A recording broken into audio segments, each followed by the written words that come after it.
dělám, co chci. Všechno se mi obrací na ruby.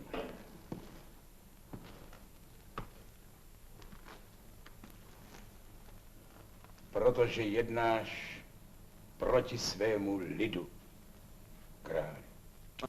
Ale ty dáváš svou moc do rukou církve a pánů proti lidu. A brzy poznáš, co z toho vzejde. Právě proto, aby nevzešlo.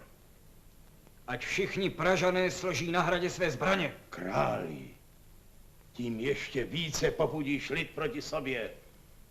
Ukážu jim, kdo je tu pánem. Proveď můj rozkaz. Kdo neposlechne, ztratí hrdlo, jinak nebude klid. Král vydal rozkaz, aby všichni Pražané složili své zbraně na hradě.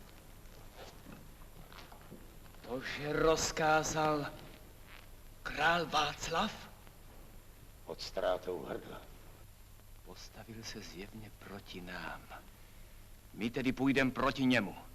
Lid nesmí své zbraně vydat a nevydá. Ty bys chtěl vést národ proti králi?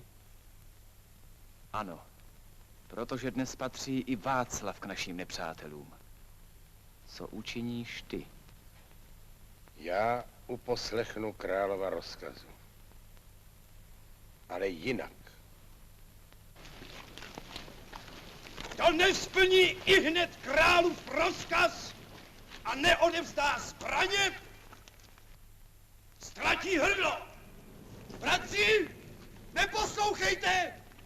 Chtějí, abychom byli proti pánu bez zbraní. Jak může náš král něco takového chtít, Pražané? Uposlechněte králův rozkaz. Vezměte své zbraně na sebe a přijďte s nimi na hrad před krále. Já vás povedu a ručím, že budete milostivě slyšeni.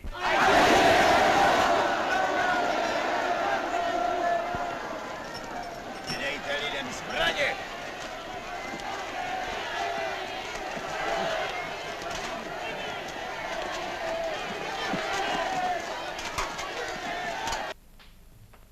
Ale toho já nedopustím. Vyhubím všechny ty kacíře, i kdybych měl celou Prahu zapálit. Běda zemi, která se odcizí svému králi. A běda králi, který se odcizí své zemi. Ty také? Kacíře!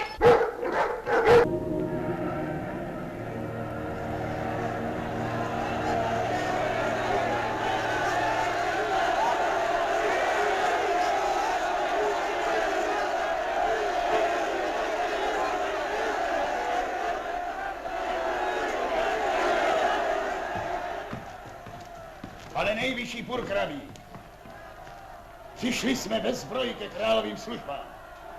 Jsme připraveni k boji proti všem nepřátelům, kteří naši zemi potupně obvinují z kacírství a hrozí křižáckou válkou.